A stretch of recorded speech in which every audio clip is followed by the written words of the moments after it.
Hello, good afternoon, my beloved LinkedIn family.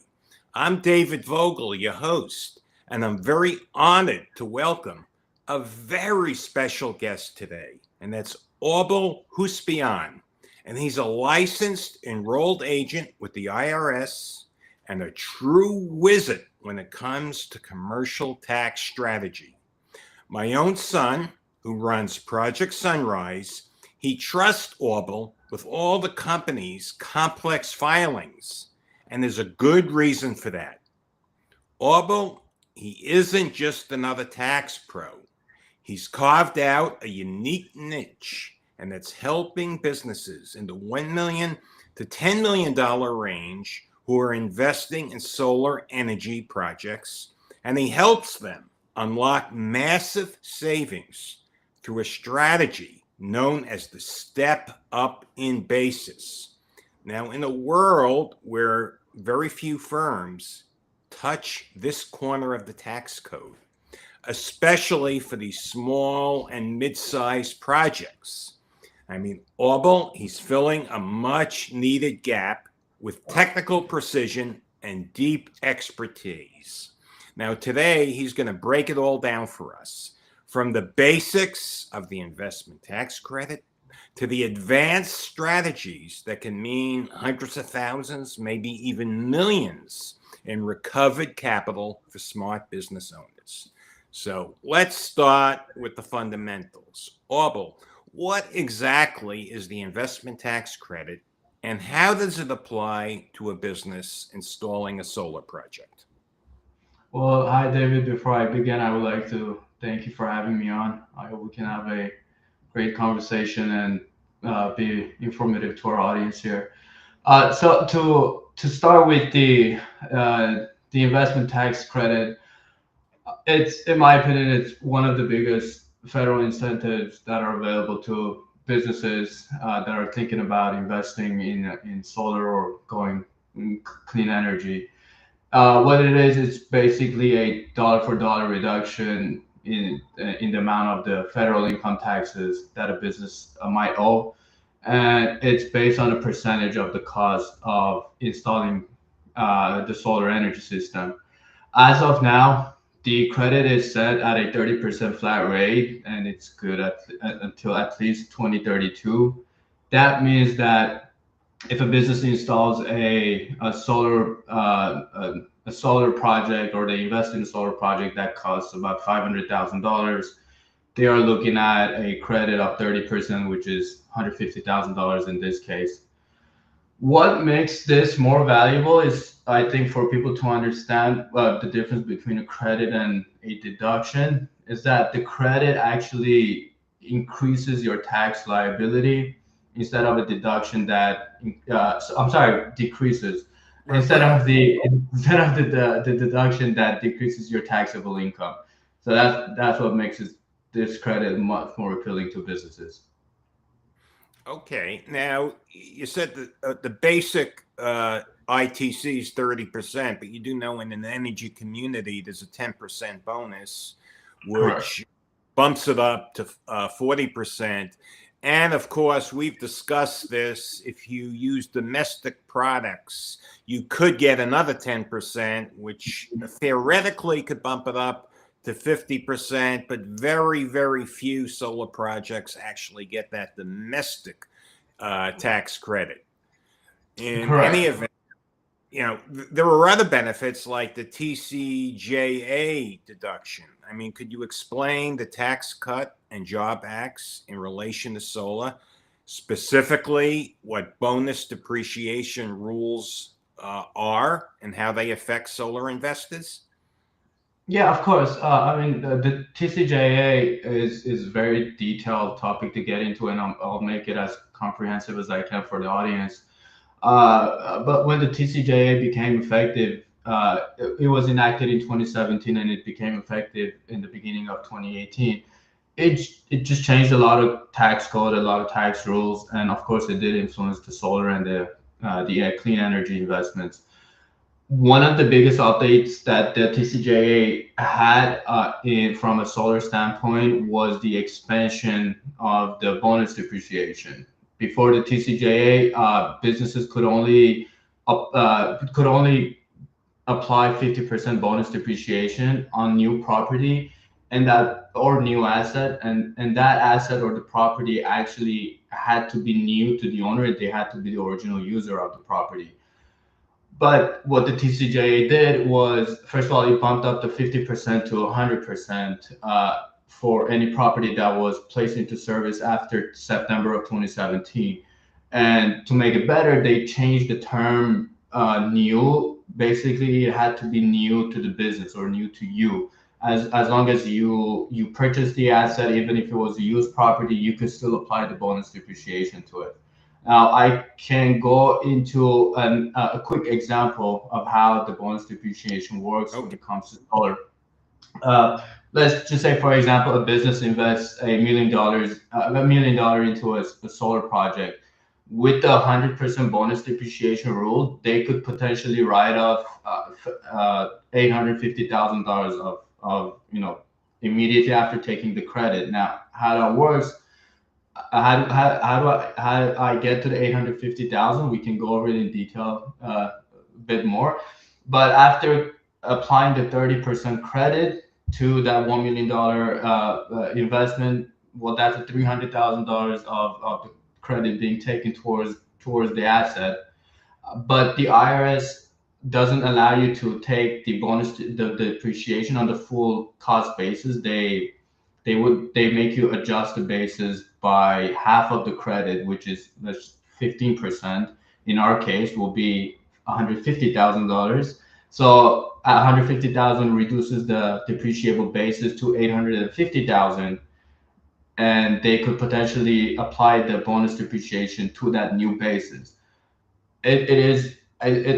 I think it's also very important to note that the 100% bonus depreciation was only good through 2022, and then it dropped down to 80% in 23, and then 60% in 24, and then just keeps going down until it completely phases out by 2027. There are talks that Congress wants to renew it, but nothing has been decided yet. Well, that I know, but the depreciation is still accelerated because let's say, for example, in tax year 2025, where it's 40%, you still get to deduct that other 60% over the next 4 years, correct? It's 5 years actually for solar under the makers. Right, 5 years, but we're going to take 40% year one and 15%. Correct. Yes, so it would be 5 years total, but over the 4 years that follows. And of course, there is a bill. I'm kind of up on this. Trump is trying to, and I think he'll be successful. He's trying to get the TCJA back to 100% in 1 year. And the big beautiful tax bill, what he calls it. Oh yes, and that would be a tremendous benefit for the industry. It would be a game changer, really. Yes. So, of course. Okay, let's just very quickly, the typical process for calculating the ITC and depreciation on a commercial solar project without the step up, and we're going to get to the step up in a minute. How does that work? Just show me the math. What would be the total? I kind of already went into the example already, but we can go into it more in detail. Just the bonus depreciation again it's very powerful, and honestly, it's sometimes overlooked that when it comes to solar tax strategies. It just gives the businesses more cash availability. It accelerates their tax savings as well, and with doing that, they just have more cash to invest in other assets. But typically, solars again are depreciated under 5 years under the makers, which is okay, which is great, but it would take some time for the businesses to recover their investment. And this is where the bonus depreciation comes into play. Now, again, we're going to go back to our simple $1 million example. Let's just say the company installs a solar system for $1 million, and after claiming the 30% credit, The remaining basis is it's will be reduced to 850,000. Again, how I get to that number is the IRS requires you to reduce your basis by half of the credit you're taking. So credit being $300,000, half of that is 150,000. That reduces the original cost basis of $1 million. Now we're looking at a $850,000 of a basis. And I mean, looking at a company, let's just say a C corp that has a flat rate of 21% tax rate, that's over 108 or about almost $180,000 in tax savings on top of the $300,000 credit that they get. I mean, honestly, I would say this is important for high profit businesses that need to offset income, which with the credit and the bonus depreciation, they could wipe out a big chunk of their tax liability. Well, yeah, it sounds like you're talking about very close to 50%, not quite, maybe 47, 48% Correct. of total. And if they are in an energy community, which is about 1/3 of the United States, it could be 50 to 55% of the total is wiped out with the ITC and the TCJA combined. Am I stating that correct? Yeah, of course. And then there are also some state incentives ranging from 5 to 20% between different states. But obviously, we're not going to go into the states because every state has its own different laws. But yeah, they could potentially write off on average recover about 50% of the cost of the amount they're investing into the solar project. Well, that's just amazing. Basically, the government is subsidizing 50% of the cost of the project. Now, let's build on that. Okay. It could be more, and we're going to get into that. What exactly is a step up in basis when it comes to a solar project? Could you explain that to the audience? The step up basis, honestly, it's simple and straightforward, and a lot of companies or businesses sometimes might hesitate using it. But just to explain it plain and simple, the IRS lets you claim tax benefits, the things like the ITC, the credit, and depreciation, based on the basis of the asset. And what I mean by the basis of the asset, that is normally the cost that the business might pay to put the project into a system. But there is a way that these businesses can legally increase that number or legally increase that basis, and that's what the step up basis does. It's basically a legal strategy that lets businesses increase the tax basis of their solar projects to its fair market value, which is usually a lot higher than the cost basis, especially when the solar project is up and running, it's generating income and it's generating electricity. It's their fair market value is usually higher than their cost basis, and that's what the step up basis does.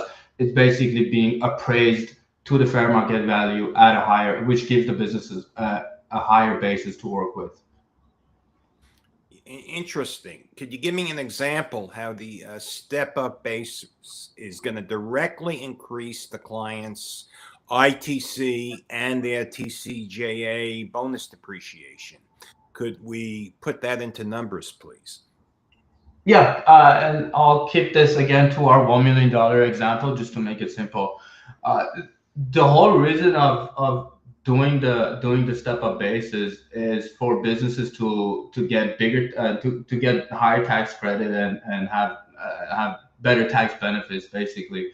And the two main areas where this plays out is the ITC again and the bonus depreciation. Now, as an example, let's just say that a business installs a solar project that costs $1 million, and under the normal rules, they would get a 30% credit on that $1 million. So that's $300,000 in tax credits. Then they would depreciate the remaining of $850,000 basis which I explained before how we get to that number. So now they have a basis of $850,000 to use the depreciation on. But if the business comes in and does the step up, they might have that same project revalued by a certified third party appraiser. This is very important to note. So the third party appraiser comes in and values the project to its fair market value of 1.5 million. Now we have a step up of $500,000 because again, in many cases, their true market value is it's much higher than what it costs them to build, especially once it's operational and it's generating income. Now that we're at a $1.5 million basis, the ITC, the 30% of the 1.5 million, uh, that's 450,000, if I'm Yes, correct. it is. That's a lot of Yeah. money. So yeah, now with the step up basis to of a $1.5 million, their credit is increasing by $150,000, and they have a much higher depreciable basis to take depreciation on. Okay. I know there are some very large companies like Crux that do these type of commercial projects, but they have a minimum of $20 million. Why do the smaller projects, we'll say in the, let's say maybe the $1 million to $5 million range, why do they often miss out on this step up strategy? I mean, what's standing in their way? Well, with smaller companies with smaller gross revenue, they usually opt out on these strategies. One, because it can be, because of the complexity of doing this strategy, there's a lot of costs associated with implementing it. I mean, just the process of the legal structuring, the appraisal, the tax planning, those can sometimes just outweigh the cost can outweigh the benefit that a company might, with the lower gross revenue, it just doesn't make it appealing for them.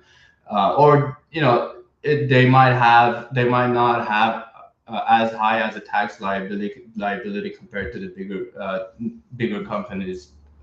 It just has to make sense. This is where the tax planning Yes. comes in. Someone like me comes in and actually does the strategy, does the calculation, looks at the numbers to see if it makes sense. I mean, if it doesn't make sense for you and the cost is higher to actually, hire an EA, hire a third party appraisal, going to actually doing the step up basis, structuring is might not be as beneficial as to bigger companies. Well, I understand. There's a lot of fees involved, but we talked about that, and I think we've come up with a strategy to keep the fees, I won't say cheap, but very reasonable, where it would Yeah. make sense for someone with a $1 to $5 million project to use your services and use our services, my son's services, to actually build the project. I have a serious question, though. I mean, you have to follow guidelines to properly get that step up. Okay, this is a complex area of the law. So, what are the basic steps a company should follow to properly, if they choose to do this, to properly get a step up basis? And for example, how critical is it to have a third party appraiser to really validate the new higher basis for the IRS purposes? Yeah, I'll go over the simple steps of doing the step up, stepping up the basis of a solar project. And it's very, very crucial to do it right, to do it fully documented, to, because since it's a strategy available, doesn't mean that the businesses can take advantage of it and abuse the law, because the IRS might come back and question it. So it's very, very important to have well documentation, basically having an economic substance to the actual strategy. But the steps are plain. It's plain and simple. The first step, obviously, is for a business to invest or build a solar project. again, we're going to go off based on a $1 million example. So we have a business that invests, builds a solar project and it costs them $1 million. In order to do the step up basis, the next step I think will be to actually create a second entity, which what we call a purchasing entity.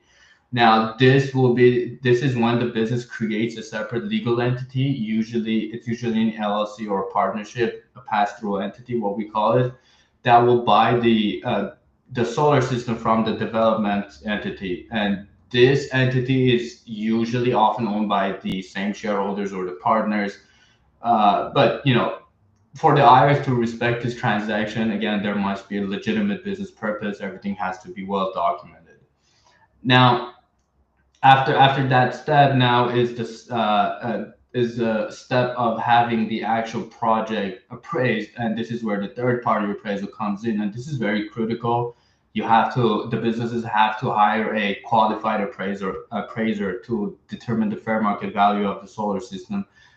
The actual business itself cannot just put a value on it and sell it to their own second entity to get a bigger credit or a bigger basis to depreciate the asset on. This is where the third party appraiser is very crucial. And going to back to our $1 million example, the appraiser comes in and values it again at, let's say, $1.5 million to its fair market value. And then one of the last steps is for the entity to actually sell it to their purchasing entity. Let's say the original entity sells the system to the new entity for the $1.5 million that was valued. They have to document the sale, have a bill of sale, legal agreements, and there has to be an actual transfer of ownership. Now, sometimes the seller might recognize a gain from this transaction, but this is where it's important to have it structured correctly, because on these types of projects, it's what we have something called a recaptured depreciation, which comes in when they sell the project, and then they have to or recognize it as ordinary income. But again, has its own very detailed branches that we can go over in our later on calls. But yeah, if both entities are owned by the same taxpayer or the same shareholders, there are ways that they could either defer the gain or not even recognize it for tax purposes if it's structured correctly. Okay. Now I'm going to ask you the $64,000 question. What is the risk of an IRS audit? I mean, what do businesses need to watch out for when they do something like this? Because it sounds like it's very aggressive. It's an aggressive strategy. There's a lot of businesses doing it. What is their risk for an audit, and how do they prepare? And what red flags would the IRS potentially look at? Yeah, again, if we go back to our previous question that you asked for smaller companies, why don't they do it? This is one of the aspects that comes in is because, again, since it's a strategy that's very aggressive and it for sure will be looked at by the IRS. There has the businesses that are doing this type of strategies, and they have to make sure that they're spending their money well on having it done legally. I mean, a third party appraisal is very essential, so that that can determine the fair market value. Without it, the IRS might challenge it step up basis, leading it to potential disallowances or any tax benefits or sometimes even penalties. Having it well documented, having a bill of sale to actually exist, there has to be a written agreement between the entities. It's just to put it simple, to have businesses must just have full documentation, have everything documented, and have everything done right. And there has to actually be an economic substance to the actual strategy. Okay. Are there any red flags that the IRS would look at?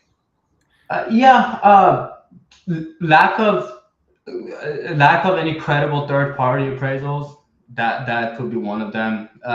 Lack of any economic substance between the two purchasing, the selling and the purchasing entity, not having enough documentation. For example, the IRS doesn't want a business to abuse the law by just investing into a project or a solar project, then turn around and open a second entity and have the project valued by themselves to a much higher fair market value, sell it to the other company that they own, take the higher credit, take the higher depreciation on a higher basis. So again, just to mitigate the risk, it's very crucial to ensure that all steps are followed, everything is documented, the transaction is legitimate, it has a business purpose, and valuations for the fair market value are being supported by actual independent appraisals. I think that independent appraisal is so critical. Yes, they have to be credible. Yes. Okay. How long would something like this take? The full step up process from planning to execution. What does a timeline look like? It differs. It might take anywhere from between 6 to 12 weeks. I mean, it depends. Because remember, they need to actually do the planning. They need to sit down with a CPA or an EA to actually do the planning, looking at the numbers to see if it makes sense for them. Then they need to do the entity formation. They need to do the appraisals and actually completing the transfer of the assets. Starting the process early is advisable, and it's always crucial to do the tax planning to make sense to make sense to see if it makes sense to do it in a certain year. I mean, uh, if you don't have as high of a tax liability in a certain year, it just makes sense for you to hold off until to do it in the next year, or when to start the actual project, because projects take time to complete as well. So it's all about timing and when to implement it. But I would say anywhere from 6 to 12 weeks, maybe. Okay. And in your opinion, what type of businesses are ideal candidates for a step up basis strategy, and who isn't a good fit? Yeah, I would say uh, large businesses or even small businesses that might have a significant tax liability. This goes down back to where I said timing is very important. I mean, ideal candidates can be businesses again with really high tax liabilities that are looking to invest into this type of projects and willing to engage in the necessary structure or the compliance. This might be real estate firms, for example, manufacturing companies, uh, maybe some large agricultural operations. Hotels can be one of them because they operate 24/7. They're using large amount of electricity for lighting, laundry, or I mean, electricity is being used for everything. So installing the solar, investing in a solar project could have a lot of potential of lowering their tax liabilities. Mm. And who would not be a good fit? Businesses. I think businesses that don't have as high as a tax liability, that they have minimal tax liabilities, they have limited resources to manage the complexity, or uh, of implementing this type of project. But again, it has to make sense to the business. They Again, it's very important to have detailed planning with your CPA or your EA to see if it makes sense for you to actually invest in a solar, or to lower your tax liabilities if you have any. Okay.